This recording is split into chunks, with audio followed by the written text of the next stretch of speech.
ओम शांति।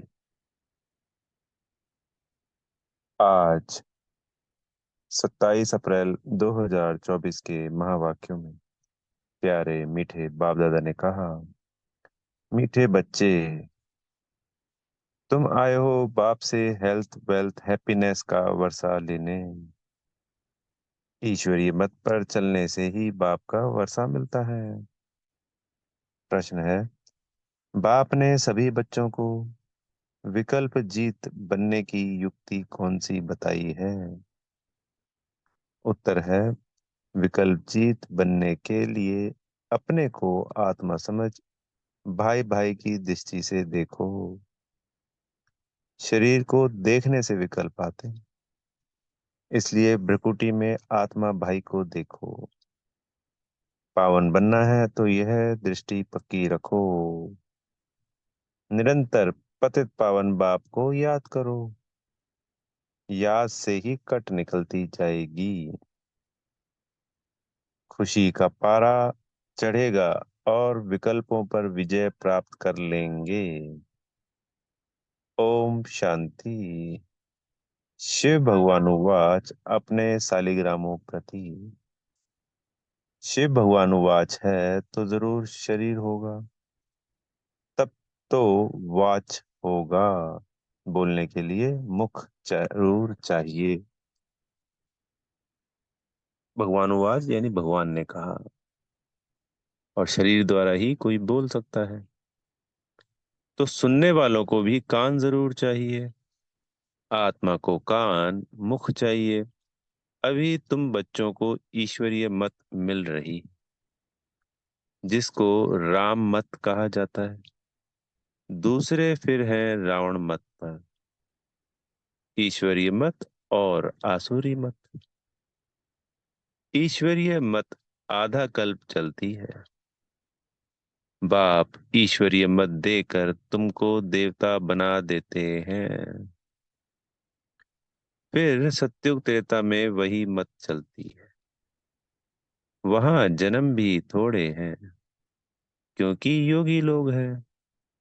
और द्वापर कलयुग में है रावण मत। यहाँ जन्म भी बहुत है, क्योंकि भोगी लोग हैं।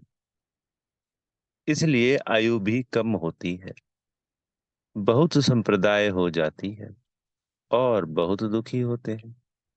राम मत वाले फिर रावण मत से मिल जाते हैं, तो सारी दुनिया की रावण मत हो जाती है।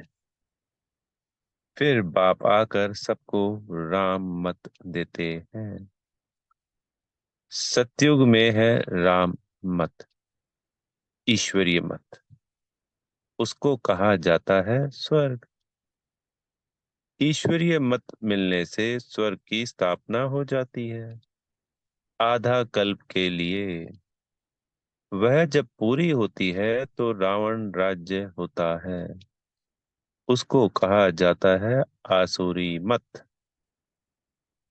अब अपने से पूछो, हम आसुरी मत से क्या करते थे? ईश्वरीय मत से क्या कर रहे हैं? आगे जैसे कि नरकवासी थे, फिर स्वर्गवासी बनते हैं। शिवालय में सत्युग त्रेता को शिवालय कहा जाता है। जिस नाम से स्थापना होती है तो जरूर उनका नाम भी रखेंगे, तो वह है शिवालय, जहाँ देवता रहते हैं। रचयिता बाप ही तुमको यह बात समझा रहे हैं। क्या रस्ते हैं वह भी तुम बच्चे समझते हो। सारी रचना इस समय उनको बुलाती है। हे पतित पावन व हे लिबरेटर, रावण के राज्य से व दुख से छुड़ाने वाले। अभी तुमको सुख का मालूम पड़ा है, तब इसको दुख समझते हो। नहीं तो कई इसको दुख थोड़ी समझते हैं। जैसे बाप नॉलेजफुल है, मनुष्य सृष्टि का बीज रूप है, तुम भी नॉलेजफुल बनते हो। बीज में झाड़ की नॉलेज होती है ना, परंतु वह है जड़। अगर चैतन्य होता तो बता देता। तुम चैतन्य झाड़ के हो, इसलिए झाड़ को भी जानते हो। बाप को कहा जाता है मनुष्य सृष्टि का बीज रूप, सत्य चित आनंद स्वरूप। इस झाड़ की उत्पत्ति व पालना कैसे होती है, यह कोई नहीं जानते। ऐसे नहीं नया झाड़ उत्पन्न होता है, यह भी बाप ने समझाया है। पुराने झाड़ वाले मनुष्य बुलाते हैं कि आकर रावण से लिबरेट करो, क्योंकि इस समय रावण राज्य है। मनुष्य तो ना रचयिता को ना रचना को जानते। खुद बाप बतला रहे हैं कि मैं एक ही बार आकर हेवन बनाता हूँ, हेवन के बाद फिर हेल बनाता हूँ। क्षमा चाहेंगे, हेवन के बाद फिर हेल बनता है। रावण के आने से फिर वाम मार्ग में चले जाते हैं। सतयुग में हेल्थ वेल्थ हैप्पीनेस सब है। तुम यहाँ आए हो बाप से वर्षा लेने, हेल्थ वेल्थ हैप्पीनेस का, क्योंकि स्वर्ग में कभी दुख होता नहीं। तुम्हारे दिल में है कि हम कल कल पुरुषोत्तम संगम युग में पुरुषार्थ करते हैं। नाम ही कैसा अच्छा है। और कोई युग को पुरुषोत्तम थोड़ी ही कहते हैं। उनमें तो सीढ़ी नीचे उतरते जाते हैं। बाप को बुलाते भी हैं, समर्पण भी करते हैं, लेकिन यह मालूम नहीं रहता कि बाप कब आएगा। पुकारते तो हैं, ओ गॉड फादर लिबरेट करो, गाइड बनो। लिबरेटर बनेंगे तो जरूर आना पड़े, फिर गाइड बन ले जाना पड़े। बाप बच्चों को बहुत दिनों के बाद देखते हैं तो बड़ा खुश होते हैं। वह है हद का बाप, यह है बेहद का बाप। बाबा क्रिएटर है, रच करके फिर उनकी पालना भी करते हैं। पुनर्जन्म तो लेना पड़ता है। किसको 10, किसको 12 बच्चे होते हैं, परंतु वह सब है हद के सुख, जो काग विष्ठा समान है। तमो प्रधान बन जाते हैं। तमो प्रधान में सुख बहुत थोड़ा है। तुम सतो प्रधान बनते हो तो बहुत सुख होता है। सतो प्रधान बनने की युक्ति बाप आकर बताते हैं। बाप को ऑलमाइटी अथॉरिटी कहा जाता है। मनुष्य समझते हैं गॉड ऑलमाइटी अथॉरिटी है, तो जो चाहे सो कर सकते हैं। परमात्मा मतलब जो चाहे वो सब कुछ कर सकते हैं। मरे को जिंदा कर सकते हैं, एक बार कोई नहीं लिखा। अगर आप भगवान हैं तो मक्खी को जिंदा कर दिखाओ। ऐसे ढेर प्रश्न पूछते हैं। तुमको बाप ताकत देते, जिससे तुम रावण पर जीत पाते हो। बंदर से मालिक लायक बनते, उन्होंने फिर क्या क्या बना दिया है। वास्तव में तुम सब सीताएं भक्तियां हो। तुम सबको रावण से छुड़ाया है। रावण द्वारा तुम कभी भी सुख रावण द्वारा तुमको कभी भी सुख नहीं मिल सकता। इस समय सब रावण की जेल में है।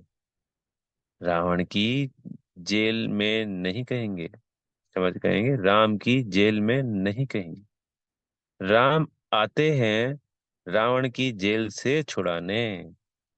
रावण 10 सिर वाला बनाते हैं, उनको 20 भुजाएं दिखाई हैं। बाप ने समझाया है कि 5 विकार पुरुष में 5 विकार स्त्री में है। उनको कहते हैं रावण राज्य, वह 5 विकार रूपी माया का राज्य। ऐसे नहीं कहेंगे इनके पास बहुत माया है, माया का नशा चढ़ा हुआ है। नहीं, धन को माया नहीं कहेंगे, धन को संपत्ति कहा जाता है। तुम बच्चों को संपत्ति आदि बहुत मिलती है, तुमको कुछ भी मांगने की दरकार नहीं, क्योंकि यह तो पढ़ाई है। पढ़ाई में मांगना होता है क्या?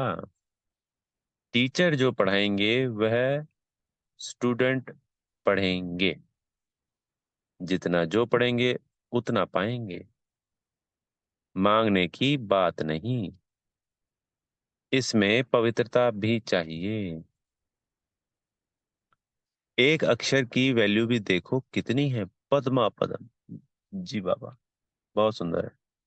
इस एक एक अक्षर की पद्मा पदम वैल्यू है जी, क्योंकि पद्मा पदम कमाई होती सिर्फ पढ़ने से ही। तो हम सबको कम से कम मुरली को 2-3 बार जरूर पढ़ना चाहिए। बाप को पहचानो, याद करो। बाप ने पहचान दी है, जैसे आत्मा बिंदी है वैसे मैं भी आत्मा बिंदी हूँ। वह तो एवर पवित्र है, शांति ज्ञान पवित्रता का सागर है। एक की ही महिमा है, सबको पोजीशन अपना अपना होता है। नाटक भी बनाया है, कण कण में भगवान। जिन्होंने नाटक देखा होगा वह जानते होंगे।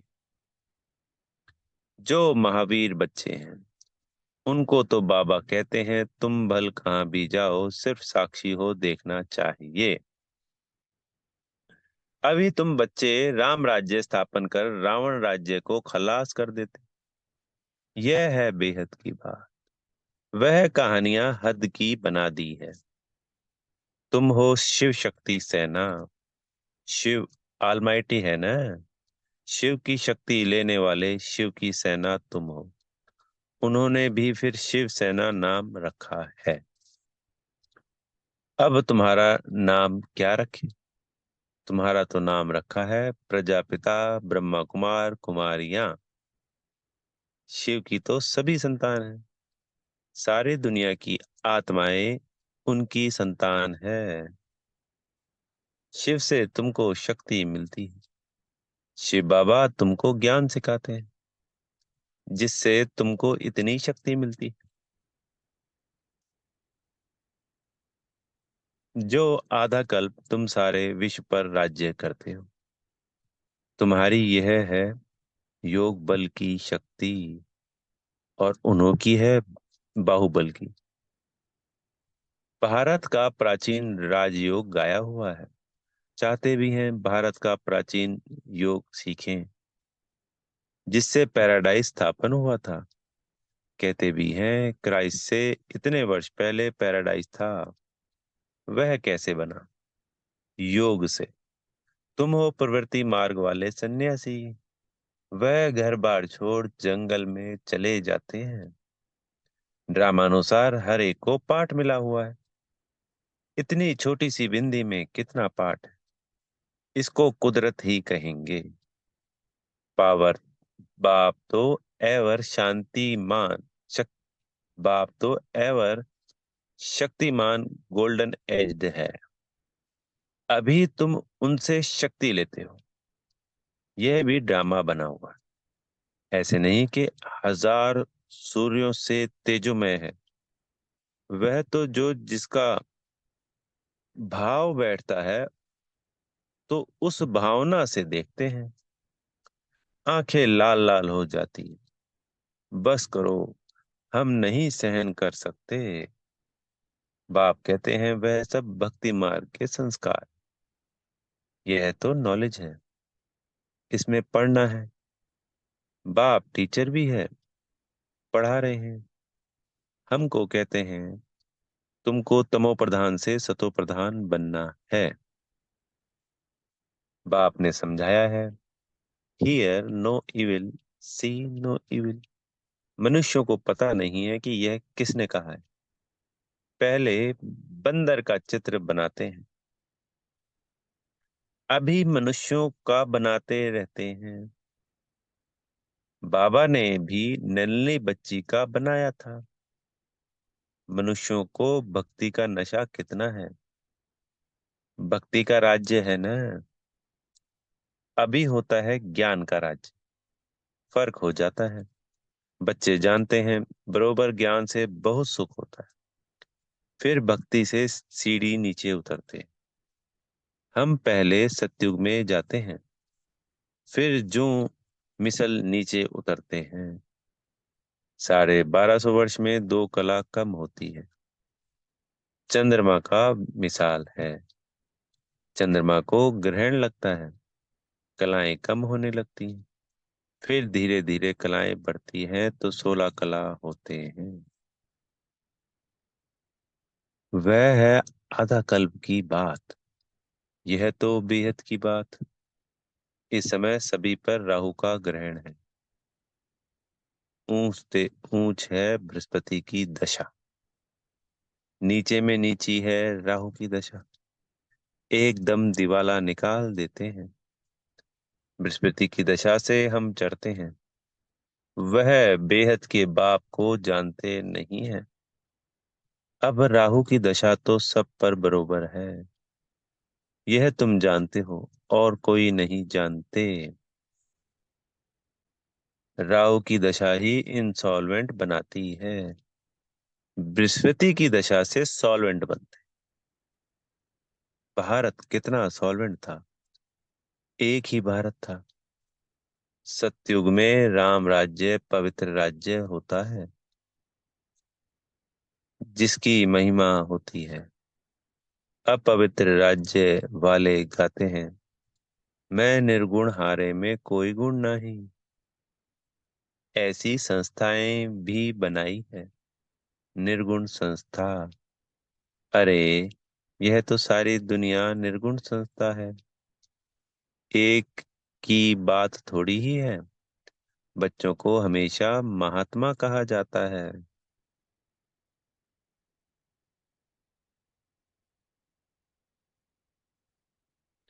तुम फिर कहते हो कोई गुण नहीं। यह तो सारी दुनिया है जिसमें कोई गुण ना होने के कारण राहु की दशा बैठी है। अब आप कहते हैं दे दान तो छूटे ग्रहण। अब जाना तो सबको है ना। देह सही दे के सभी धर्मों को छोड़ो। अपने को आत्मा निश्चय करो। तुमको अब वापस जाना है। पवित्र ना होने के कारण वापस कोई जा ना सके। अब बाप पवित्र होने की युक्ति बताते हैं। बेहद के बाप को याद करो। हम्म। कई कहते हैं बाबा हम भूल जाते हैं। बाप कहते हैं मीठे बच्चे, पतित पावन बाप को तुम भूल जाएंगे तो तुम पावन कैसे बनेंगे। विचार करो कि यह क्या कहते हो। जानवर भी कभी ऐसे नहीं कहेंगे कि हम बाप को भूल जाते हैं। तुम क्या कहते हो। मैं तुम्हारा बेहद का बाप। तुम आए हो बेहद का वर्षा लेने। निराकार बाप साकार में आए तब तो पढ़ाएं। अभी बाप ने इनमें प्रवेश किया है। यह है बाप दादा। दोनों की आत्मा इस भ्रकुटी के बीच में है। तुम कहते हो बाप दादा तो जरूर दोनों आत्माएं होंगी। शिव बाबा और ब्रह्मा की आत्मा। तुम सब बने हो प्रजापिता, ब्रह्मा कुमार कुमारियां। तुमको नॉलेज मिलती है तो जानते हो हम भाई भाई हैं। फिर प्रजापिता ब्रह्मा द्वारा हम भाई बहन बनते हैं। यह याद की चाहिए। परंतु बाबा देखते हैं कि बहन भाई में भी नाम रूप की कशिश होती है। बहुतों को विकल्प आते हैं। अच्छा शरीर देखकर विकल्प आते हैं। अब आप कहते हैं अपने को आत्मा समझ भाई भाई की दृष्टि से देखो। आत्माएं सब ब्रदर्स हैं। ब्रदर्स हैं तो बाप जरूर चाहिए। सबका एक बाप है। सभी बाप को याद करते हैं। अभी बाप कहते हैं सतो प्रधान बनना है तो मामेकम याद करो। जितना याद करेंगे तो कट निकलती जाएगी। खुशी का पारा चढ़ेगा और कशिश होती रहेगी। नंबरवार पुरुषार्थ अनुसार। अच्छा, मीठे मीठे सिकी लदे बच्चों प्रति माता पिता बाप दादा का याद प्यार और गुड मॉर्निंग। रूहानी बाप की रूहानी बच्चों को नमस्ते। हम रूहानी बच्चों के प्यारे मीठे रूहानी बाप दादाजी को याद प्यार गुड मॉर्निंग और नमस्ते।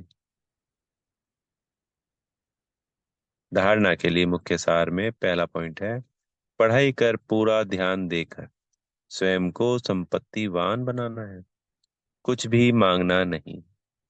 एक बाप की याद और पवित्रता की धारणा से पद्मा पदम पति बनना है। दूसरा पॉइंट है, राहु राहु के ग्रहण से मुक्त होने के लिए विकारों का दान देना है। Hear no evil. जिन बातों से सीढ़ी नीचे उतरे हैं, निर्गुण बने, उन्हें बुद्धि से भूल जाना है। वरदान मिल रहा है सदगुरु जी से। स्वयं में समाएंगे। पहले आपके मंत्र द्वारा सर्व का सम्मान प्राप्त करने वाले निर्माण सो महान भाव। यही महामंत्र सदा याद रहे कि निर्माण ही सर्व महान है। पहले आप करना ही सर्व से सम्मान प्राप्त करने का आधार है। महान बनने का यह मंत्र वरदान रूप में सदा साथ रखना। वरदानों से ही पलते उड़ते मंजिल पर पहुंचना। मेहनत तब करते हो जब वरदानों को कार्य में नहीं लगाते। अगर वरदानों से पलते रहो, वरदानों को कार्य में लगाते रहो तो मेहनत समाप्त हो जाएगी। सदा सफलता और संतुष्टता का अनुभव करते रहें। स्लोगन है, सूरत द्वारा सेवा करने के लिए अपना मुस्कुराता हुआ रमणीक और गंभीर स्वरूप इमर्ज करो। ओम शांति। बेहद का शुक्रिया प्यारे मीठे बाप दादाजी का।